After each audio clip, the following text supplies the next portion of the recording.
Comment ça va, frérot? Va bien et toi? Ouais, tranquille, hein. Plaisir de te retrouver. Hein. Ça fait, c'est la FAQ2. Ouais. Ça fait des semaines qu'on l'avait prévu. Ouais. Et je lui dis, vas-y, écoute, gros, viens. En bas de chez moi, il y a un petit grec. On se pose là et tout Devant un grec. Devant un grec, c'est classique, on vient de là. J'ai dit non. Il m'a dit non. Regardez où on est. On a l'impression, c'est on est en lune de miel. Je lui ai fait une propos, il va sortir, c'est une bague entre. C'était quoi? Je te demande en mariage devant tes followers. Non, je vais pas dire oui, je suis déjà pris. Ah ouais. Et puis moi, je suis désolé. Ah, c'est vrai, toi. T'étais là en plus. Ah, c'est vrai, j'étais là. J'étais là, mais toi, t'étais ailleurs. À partir de 22h. 22h, 22h30, t'étais ailleurs, mon frère.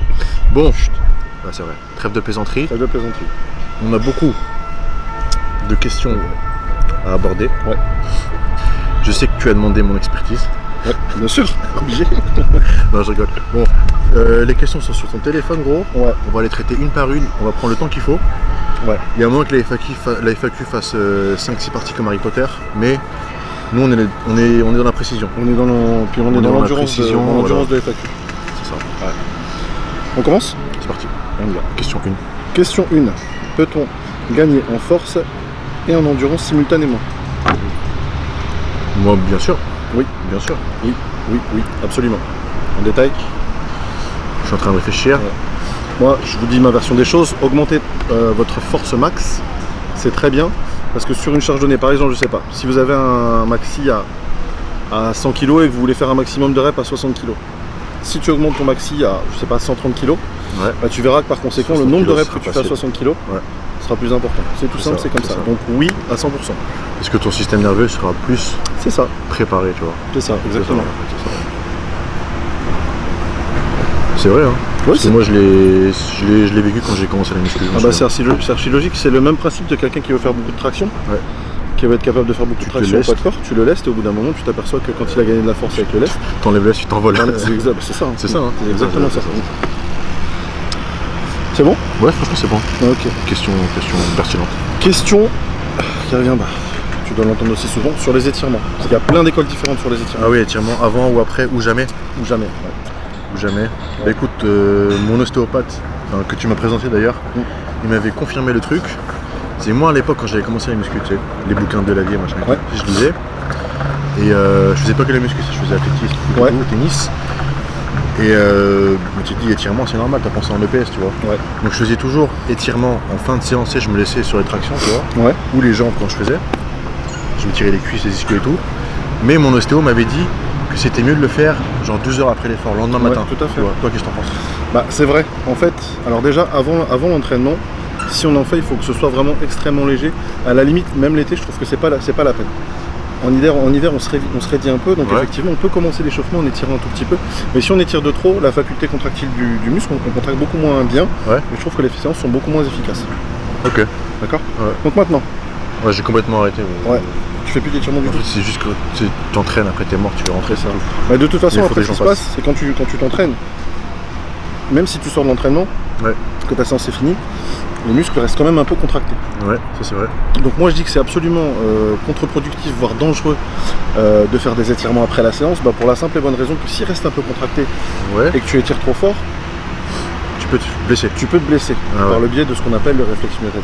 C'est vrai. Ouais. Donc le réflexe myotatique, pour expliquer vite fait, c'est simplement le réflexe que quand un muscle est étiré trop violemment, il se resserre. C'est ça. Mais admettons que genre tu t'entraînes, t'as des crampes. Là t'es obligé de t'étirer. Là t'es obligé, là c'est un cas. Ok, ça marche. Ok, next question. Next question. J'ai des verrouilles. Je t'en envoyais plein.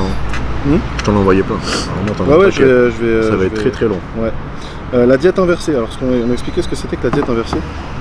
Je sais pas ce que c'est, gros. C'est Sonia qui m'a envoyé cette reverse question. dieting en anglais. On dit bonjour à Sonia. Sonia Salem. Et reverse dieting, alors en fait, c'est juste le retour à la normale après une diète. Tu t'es mis en diète de sèche. Ouais. Tu peux pas repasser en mode prise de masse direct. Ouais.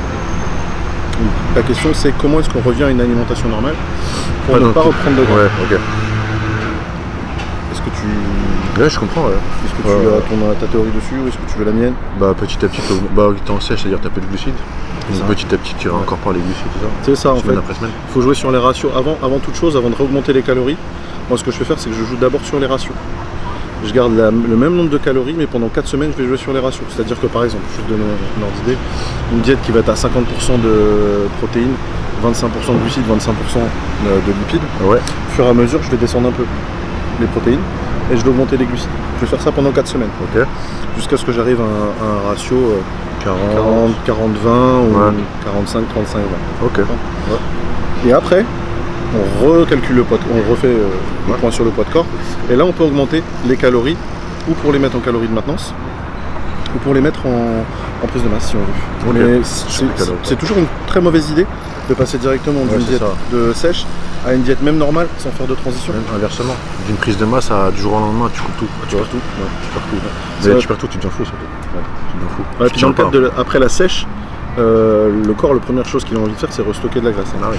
Donc si tu rebalances les glucides à fond dès le départ, vraiment étape par étape. Ouais. C'est pire, c'est que ceux qui sont en prise de masse tout l'hiver. Ouais. Et d'un côté, il y a un rayon de soleil. Ils se mettent en sèche. Ils enlèvent tous les glucides quasiment. Ouais. Après, ils se mettent à cardio tous les jours. Ouais. Ils t'ajoutent 3, 4, 7 burners. Ouais. Après, tu dures 3 semaines. Bah, c'est ça. C'est ça. Et puis après, ça fait pétage de plomb et ça finit pas. Ouais. Ok. Next. Sympa ici, hein. Écoute, moi j'aime beaucoup. Je connaissais pas du tout. Le soir, c'est super. Moi, je suis quelqu'un qui vit la nuit au niveau des lumières et tout, j'adore. Le soir, c'est vraiment très sympa. Les gars, si vous voulez amener des petites meufs ici, c'est très bien. Par contre, faites gaffe aux guêpes parce que depuis tout à l'heure, on a niqué mon Coca Light. On est là, nous deux, on fait 250 kg, mais il y a une guêpe. Depuis tout à l'heure, elle nous met la misère. Bon, il y a une question qui revient souvent. Sur les gens qui sont très pointilleux par rapport à leurs compléments. Ah là là là là là là. The question. Attends, ça c'est... Depuis ma vidéo là en boutique là, t'as l'impression que je suis devenu genre Mister complément, tu vois. Alors que j'ai juste montré comment lire une étiquette. Les questions que je reçois tout le temps, c'est... Franchement, je reçois tous les jours. Qu'est-ce que tu penses de cette whey? Donc ils montrent la whey. Des fois, tu sais, ils me montrent en snap, genre 6 secondes. 6 secondes, il faut que je fasse ta tu vois. Et quelle marque tu conseilles, quel machin, tu vois. Franchement... Écoute, pour ta décharge, tu as fait une vidéo de ouf, c'est-à-dire qu'elle était tellement bien expliquée que ça ne pouvait qu'être la suite logique des choses. Moi, ça me dérange pas. Ouais. Ça me dérange pas, mais en fait, c'est avant, tu sais, les compléments, il y a la diète, tu vois. Moi, je dis toujours, les meilleurs compléments que tu puisses acheter, c'est la Carrefour, un complément, tu vois. De toute façon, je crois qu'on l'avait dit dans la première effet. Complément, ça porte bien son nom. C'est un complément. Complément, ça veut dire que tu peux avoir une whey sous la main. Pour faire des petites recettes quand t'as la flemme de manger des œufs, des machins et tout, mais c'est pas indispensable. Genre tu sors de la salle, tu tapes ta whey, une isolate, une whey machin, la Nitrotech, la Gaspari, ça change rien. Bah, moi j'ai mes petites préférences personnelles. Je trouve qu'on a une meilleure qualité. C'est sûr. Après, ça sert à rien de s'arracher la tête à trouver la meilleure whey si déjà ta diète elle est pas au carré. Déjà ça. Déjà ça. Et puis je te jure, t'en arrives à la chose que le complément alimentaire, c'est pas forcément une absolue nécessité. C'est ça, c'est ça. Mais là, au niveau de la protéine, c'est tellement compliqué parce que tu sais, quand j'ai fait ma vidéo, après il y a des mecs qui sont venus parler, qui sont dans le métier. Des traders de matières premières, de compléments alimentaires. Ils m'ont dit gros, il y a des trucs dans ta vidéo qui sont justes, il y a des trucs qui sont faux, mais tu peux pas le savoir. Je suis vas-y, explique-moi. Il me dit, tu sais, quand je dis que genre, t'as une whey, t'as une protéine à base de fromage, une protéine à base de lait. Il me dit en fait, dans chaque pays, tu as des processus de fabrication qui sont différents. Avec des échelles de qualité différentes. Des qualités différentes. Genre en Angleterre, c'est vraiment la plus pourrie niveau qualité. Ah ouais? Tu vois, c'est pour ça que c'est moins cher. D'accord. Je comprends. Donc, tout ce qui vient d'Angleterre, les gars, évitez. En plus que la qualité est pas top, il peut y avoir au niveau quasiment 20% de déchets dans le truc, tu vois. Que ce soit des BCA, de whey et tout, tu vois. C'est pas terrible. Et il m'a dit aussi que tu peux avoir une whey, enfin une protéine, pardon, une isolate à base de fromage de meilleure qualité, plus anabolisante qu'une whey qui vient du lait. D'accord. Quand il m'a dit ça, je dors plus. Je prends même plus de whey. Je m'étonne, ça revient à ce qu'on dit. C'est ça. En gros, entre une whey faite à base de lait pourri, entre guillemets, ou d'excellents fromages, il vaut mieux choisir la whey fromagère. T'imagines le casse-tête que ça devient? C'est quoi une bonne whey de fromage, Ah non, c'est impossible. C'est impossible, je te jure. C'est impossible. Le seul truc par contre que j'ai appris depuis ma vidéo, c'est que sur les BCA, t'as un label de qualité qui s'appelle label Kiowa. Tu m'as dit, moi je connaissais pas. Parlé, tu m'en as parlé il y a pas longtemps. J'en ai eu dans mon sac, bougez pas les gars. Je fais de la pub mais j'en ai rien à foutre. Regarde. Ouais, c'est ça. C'est quoi une huile soleil? C'est la marque Yamamoto Nutrition. Attends, est-ce que ça focus? Ouais, ça focus bien, tu vois. Yamamoto Nutrition, tu vois. Et c'est le label Kiowa. Je sais pas si vous voyez les gars, le label Kiowa. Ouais, Yamamoto, c'est ça que tu m'as cité la dernière fois. Le label Kiowa, en fait, c'est un label qui te dit que t'as vraiment que des BCA de bonne qualité. Par contre, je sais pas c'est BCA de quoi, tu vois. Mais le gars m'avait dit que la plupart des BCA sont des BCA de blé et d'herbe. Mais ça n'empêche pas que c'est anabolisant. D'accord. Ok. Donc c'est pas parce que t'as pas une BCA à base de lait ou soja que c'est de la merde, tu vois. Là le label il te dit que c'est vraiment que des BCA. Et crois-moi que ça fait, je crois que ça fait 2 mois que je les teste. Et tu sens la différence? En surdosage. Et j'ai vraiment senti une différence. Ça te faisait quoi? Franchement, t'as vu la sèche que j'ai faite? En peu de temps j'ai commencé à avoir des veines sur le ventre, j'étais plein. Même ma meuf me disait plein tout le temps. Plein tout le temps. Plein tout le temps. Je suis parti en vacances, je mangeais de la merde. Par contre ça j'en tapais quasiment 30 grammes à 40 grammes par jour. Du matin au soir, je te jure j'ai rien perdu. D'accord. Je suis parti en vacances 88 kg, je suis revenu 88. Body fat, peut-être 1% j'ai pris, tu vois. Et vraiment. En plus t'as très mal mangé. Ouais c'est ça. Tu t'es entraîné là-bas? J'ai rien fait. Je fais que marcher. J'en prends toute la journée, mais surtout avant, après l'entraînement. Jamais tu me verras avec une whey maintenant. Je fais ça avec mes petites galettes de riz, machin, je suis tranquille. Tu sais que avec le temps, moi j'ai vraiment appris à plus me focaliser sur les BCA. Je suis vraiment tranquille. Même en termes de digestibilité, moi ça fait 20 ans que je fais ça. Ça doit faire peut-être 18 ans que je prends de la... J'ai vraiment développé une intolérance maintenant, si tu veux. Sur les whey et les protéines. J'ai du mal gonflé, ça me fout la gerbe. Donc en fait, je prends quasiment plus de prot. Et je vois qu'avec les BCA, je reste très propre. Tu restes pas. BCA et. En termes de récup, par contre, quand je les arrête, je sens que j'ai un peu plus de courbature. Tu sens? Ok. Donc sur la question des compléments, mangez bien. D'abord manger très bien. Manger très bien les gars. C'est varier les protéines, genre poulet, œuf, bœuf, poisson, poisson rouge. Les gens mangent pas beaucoup de poisson. Ils sont très calés sur le poulet, alors que le poisson c'est. En plus si tu prends du colin c'est moins cher. Pour ceux qui disent que genre le budget c'est chaud, le colin c'est moins cher. Tu prends du temps en boîte, c'est pas forcément extrêmement cher non plus. Et en plus, en termes de quantité de protéines, il y a plus de protéines dans le temps. Ceux qui regardent bien les étiquettes. Faut qu'on fasse une vidéo un jour, décrypter les étiquettes. En supermarché? Ouais, ce serait pas mal. J'ai demandé une autorisation devant chez moi le Carrefour. Ils m'ont fait genre. Quand ils me font ça, j'ai encore plus envie d'y aller de la faire, tu vois. Qu'on va y aller. On va faire un petit dessin. Ok. Le chrono. Next question. Next. Tiens, le soleil, je vois pas trop. Tu veux me baisser après? Écoute, fais tourner. Regarde, là j'en ai 5, j'ai 5 grammes de BCA. Ouais.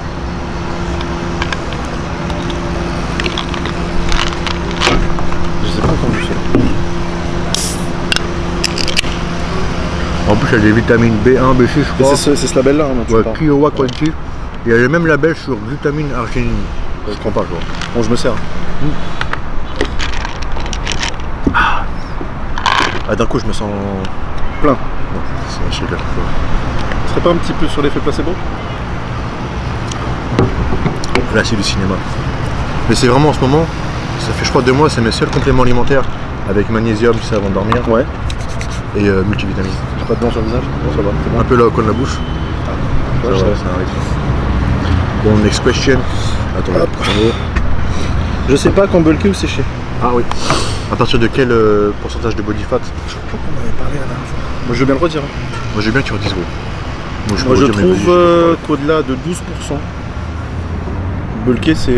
Dans 12% je pense que ça parle pas trop aux gens. Genre, quand tu regardes dans le miroir, au niveau de genre... Quand tu commences à plus distinguer vraiment les abdos. C'est mieux. Voilà.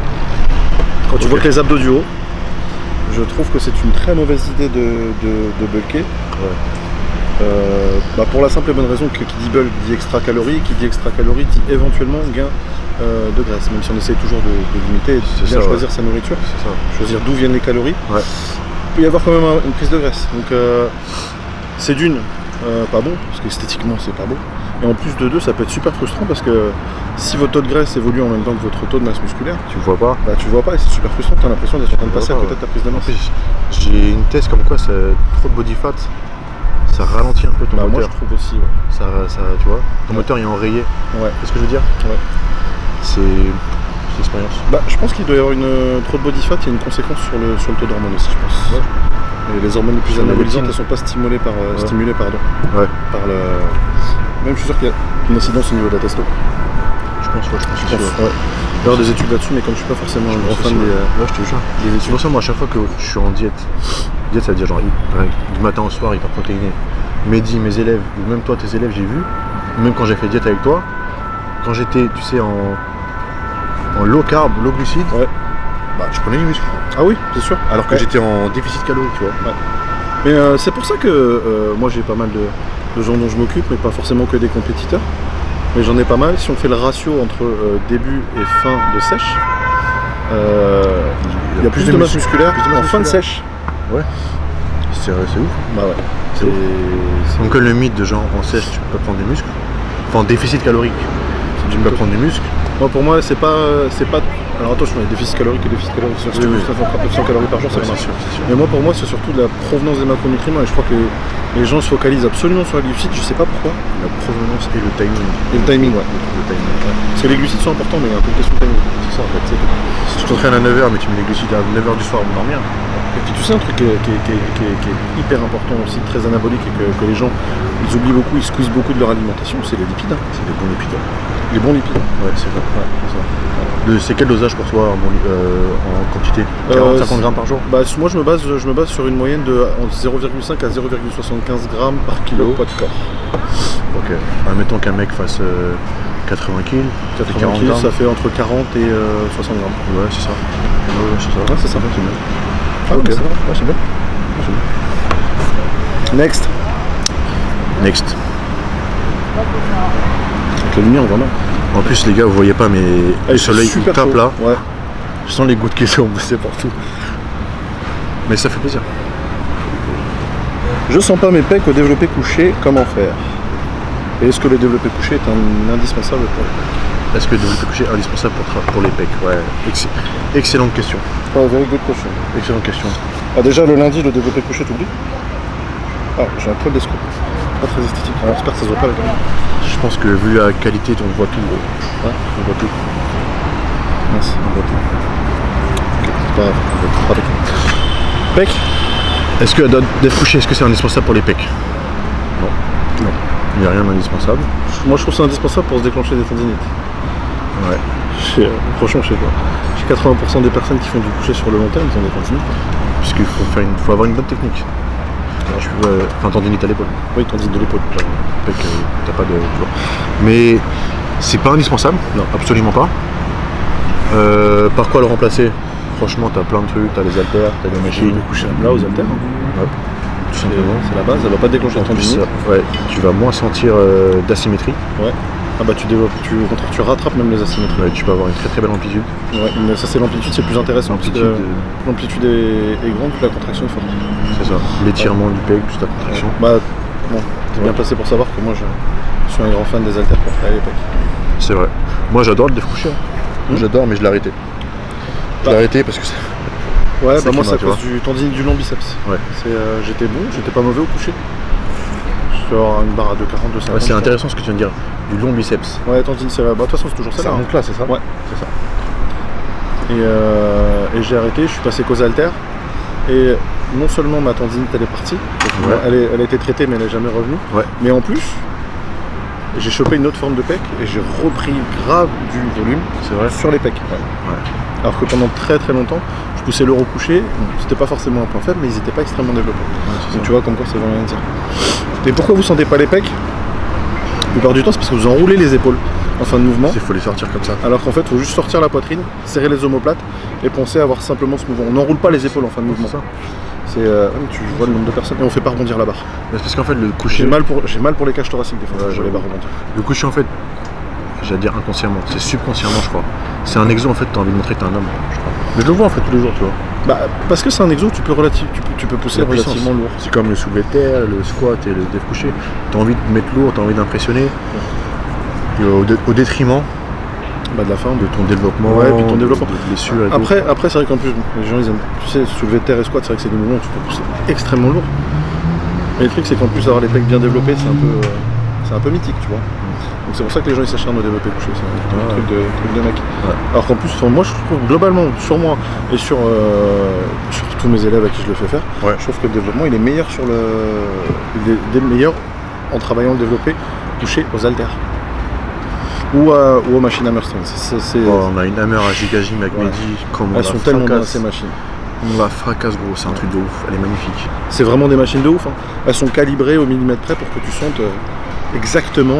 On fera une vidéo les gars, il y a une machine Hammerstreng allongée, c'est un dev couché, mais en fait la barre tu la prends tellement en bas que ça t'étire, tu vois, donc en fait tu es obligé de faire un bras, ensuite un bras, tu peux pas prendre les deux bras en même temps. Elle est en convergente après. Un bras, elle est un tout petit peu convergente gros, et juste jure gros. Non, c'est des machines de ouf. Si vous avez des Hammerstreng dans votre salle, utilisez-les à fond. Ouais, Hammerstreng, à fond, c'est magnifique. Tu cales ça à un quartet du 3 drop 7.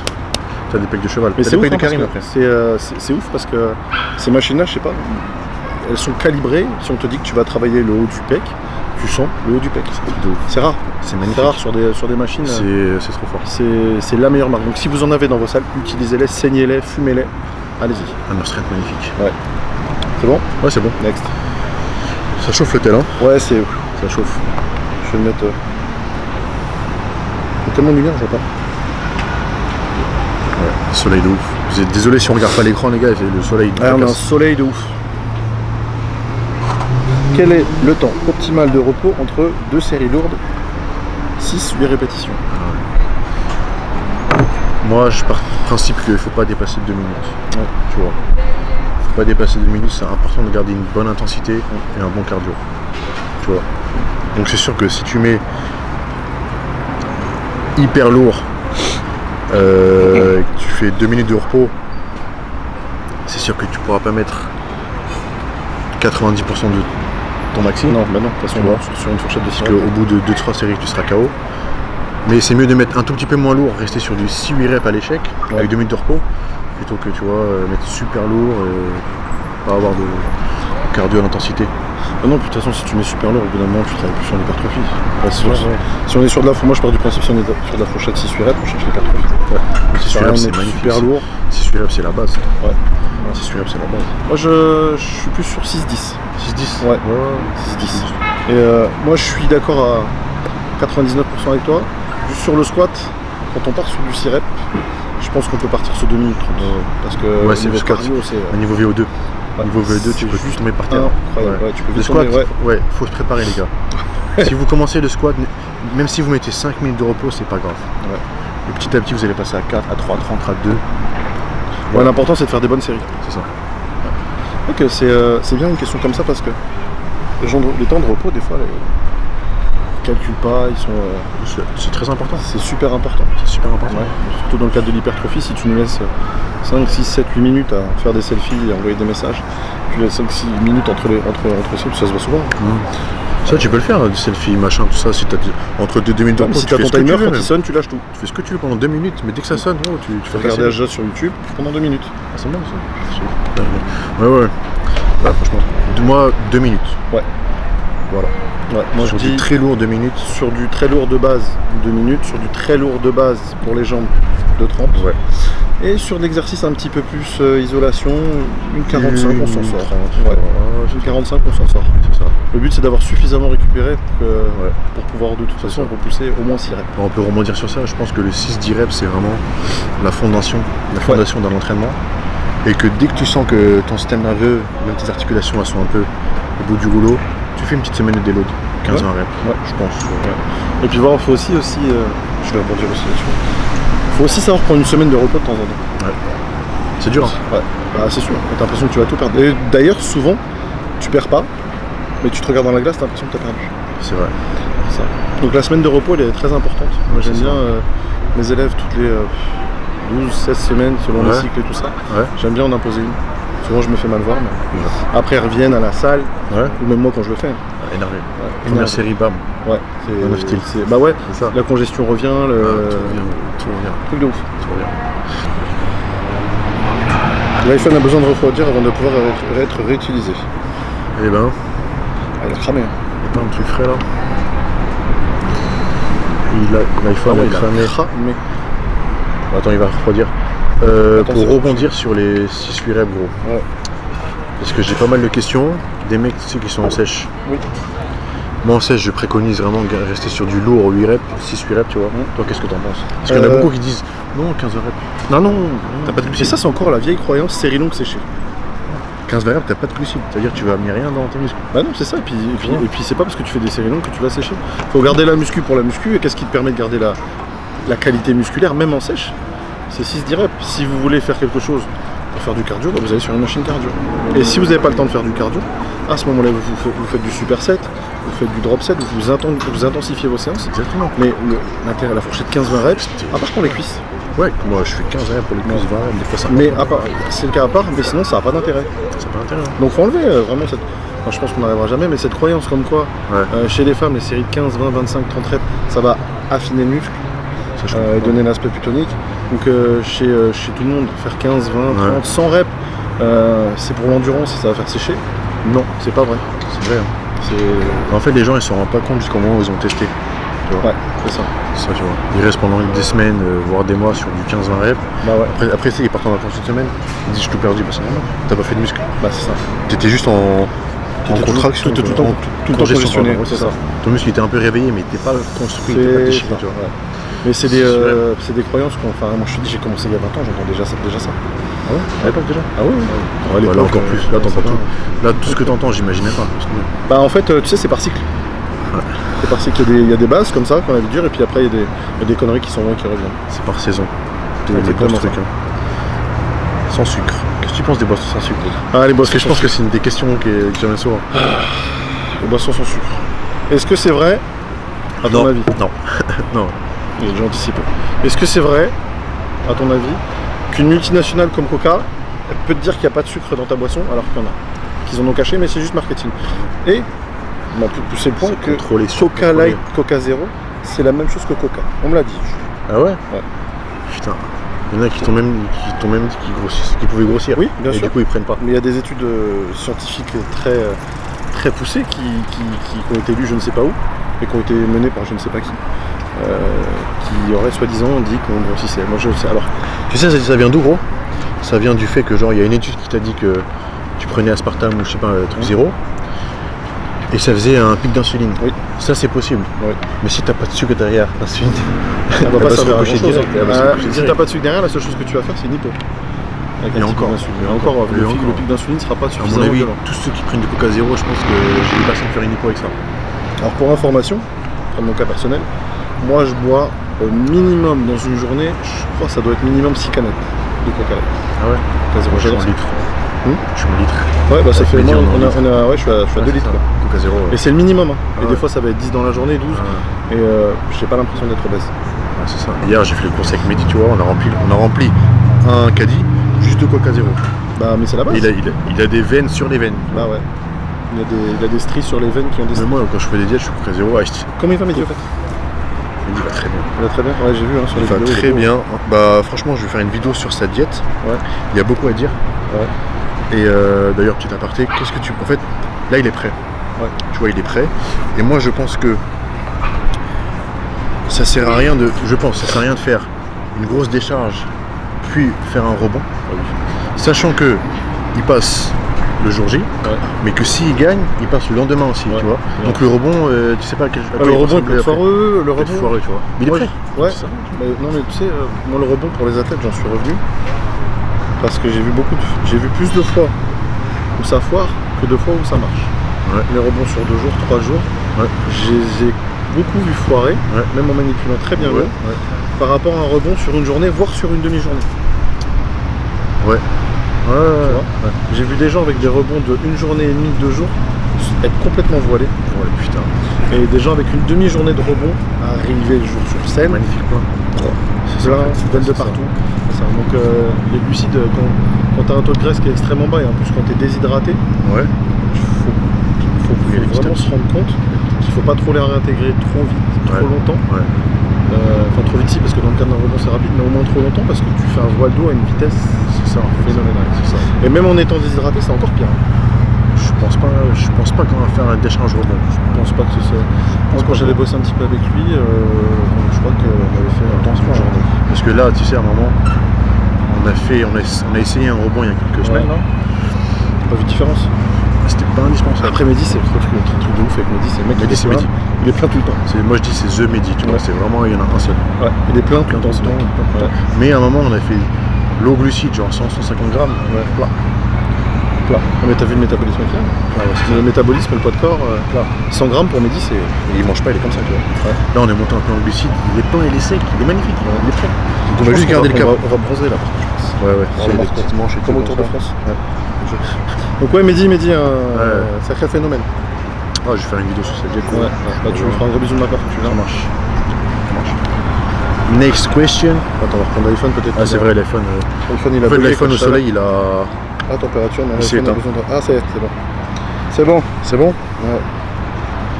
Moi, je me souviens des questions sinon, t'inquiète. Il y a une question qui revient souvent aussi, c'est sur les blessures, les tendinites. Ouais. Genre, comment est-ce que je m'entraîne avec ma tendinite? Bah, déjà, t'entraînes pas. T'entraînes pas, va voir un ostéo, repose-toi. Comment soigner une tendinite? MTP. Ouais, massage transverse profond. Ouais, massage, choc thermique. Mais massage. C'est vraiment un massage très spécial. C'est vraiment. Il n'y a pas tant de kinés d'ailleurs que ça qu'ils font et c'est dommage. Parce que c'est un massage en fait, qui est très appuyé sur le tendon. Ouais. Où on va venir léser le tendon dans le but à ce qu'il saigne et qu'il se régénère. Ok, magnifique. Mais c'est un truc de ouf. Par contre, t'es guéri. En 2-3 séances, t'es guéri. Mais je vais raconter mon histoire personnelle, ce qui m'est arrivé. Quand j'allais passer le brevet d'état en 2006, bon, j'avais un coucher qui était pas dégueu, j'étais à 200 kg. À un moment, je commence à choper une tendinite du long du biceps, gros. Ouais. 150 impossible, 100 impossible. Ah ouais. Jusqu'au jour où je suis arrivé avec une barre à vide, c'était impossible. Et j'étais à 2 mois de l'examen. Putain. On m'a parlé d'un kiné dans ma ville qui faisait ce fameux MTP. Et je comprenais pas parce que il s'occupait que de sportifs, tu vois. Et quand je suis arrivé dans ces salles d'attente, j'ai pas compris parce que j'entendais même des gros gabarits me crier, tu vois. Ah ouais. Ouais. Il ne fait que ça. Il fait que ça pour. Il s'occupe que de sportifs. Ouais. Sportifs blessés. Et donc, je me suis dit, ouais, ils en rajoutent les gens. Et bon, j'étais arrivé à un point, même pour conduire, je pouvais plus. Ça me réveillait la nuit, tu connais les tendinites. Et il m'a dit, écoute, je lui dis quand est-ce que je pourrais me retourner m'entraîner. Il me dit, bah, je sais pas, je te vois aujourd'hui, la semaine prochaine, et après tu peux reprendre l'entraînement. Putain. Frère, je passais 200 couchés, une barre à vide, je peux plus. Je lui dis, c'est pas possible. Bref. Bon, les potos, on a changé de place parce que le soleil, il nous a cramé, il a cramé l'appareil photo, il a cramé son iPhone. Tout était capoute. Donc là, on est parti sur un 3-4 ou 4-0 en attendant. Une petite agressif comme d'hab. Et voilà, j'espère que vous entendez bien. On va reprendre je pense. Là où Karim a attaqué. Oh, ils nous entendent bien, je pense.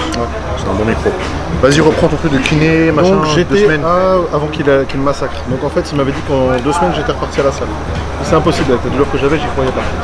Donc en fait, il a commencé à masser et il a trouvé le tendon du biceps. Ouais. Et en fait, j'ai compris à ce moment-là pourquoi les gens avant moi ils criaient. Ouais. J'ai vraiment compris. Ça fait super mal. Ça dure, c'est des sessions qui durent 5 minutes, donc si vous le faites, faut avoir le cœur bien accroché. Mais c'est super efficace et effectivement, en plus c'était là, non? Ouais, c'était juste à masser. Ah ouais, il a appuyé. Il a glissé son doigt sous mes muscles, il est passé vraiment avec le pouce. Et à un moment, comme j'étais déjà même à l'époque assez musclé, il a fait avec le coude. Donc le lendemain, gros hématome. En plus, c'est un mec qui était pas du tout pour l'immobilisation, donc ça j'ai kiffé. Il m'a dit, tu retournes à la salle demain, tu fais un peu des mouvements qui te font mal. Le lendemain, déjà 50% de la douleur. Le surlendemain, 50% de la douleur qui était disparue. Incroyable. J'ai repoussé une barre à 100. La deuxième séance, la semaine d'après. Par contre, pendant 3-4 jours, t'es bleu, t'es gonflé, tout ça. La deuxième séance, la semaine d'après, j'y retourne. Bah, tu me crois si tu veux, mais la douleur elle était partie. Et on a refait une troisième séance pour la forme.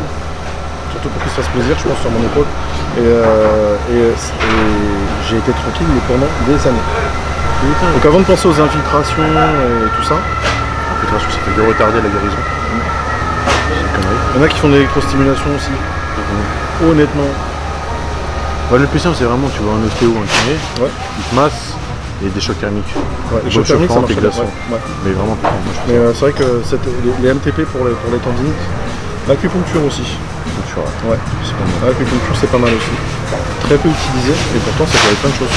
Un petit thé détox aussi c'est pas mal. Ah des détox c'est la base. Un petit thé détox. J'ai un code promo. Voilà. Ah ouais? Non. Ah putain. Jamais de la vie. Moi j'en ai un par contre. Hein? J'en ai un. T'as osé? Même si gros j'en ai un ils vont me dire tu vas nous descendre.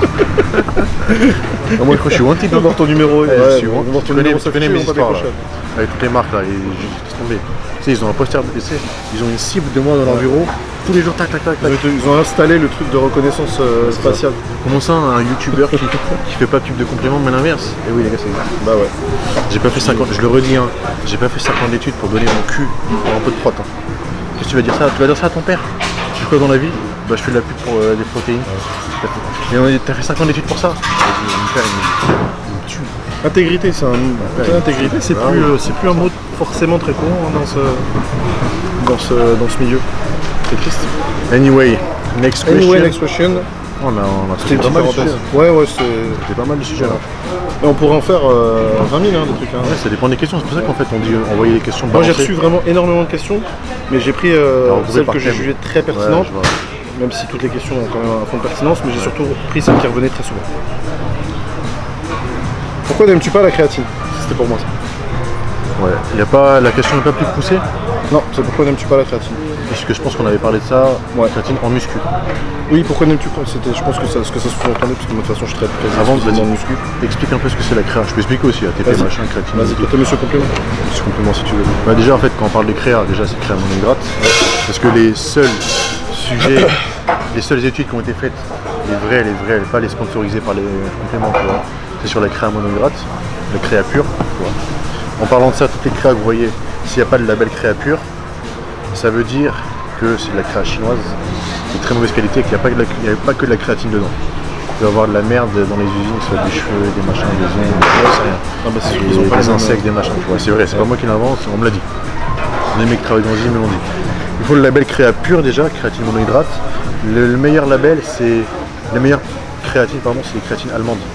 Notamment celle de Olympe. Je savais pas. Olympe. T'as le label créa pure, c'est écrit en blanc, vert, tu vois. Ouais, Olympe c'est polonais. Polonais, ouais. Polonais, mais ils prennent la créatine allemande. D'accord. C'est la même. Je sais qu'Olympe, ils rigolent pas sur la qualité. Non, Olympe, ils rigolent pas, parce qu'en fait, en Allemagne, je crois qu'ils sont fabriqués en Allemagne, je crois. En Allemagne, vraiment, la qualité là-bas, le contrôle qualité, sont très. Bah, ça rigole pas, tu reçois des amendes en millions d'euros si tu m'énerves une fois. Je savais pas du tout. Ouais. Enfin bref, la créatine, c'est ce qui permet d'amener plus d'ATP dans les muscles durant l'effort. ATP, c'est des phosphate, c'est la molécule de l'énergie. Est-ce qu'en muscu ça sert? Dis-toi qu'en muscu, enfin moi c'est mon avis, en muscu ton but c'est déchirer la fibre.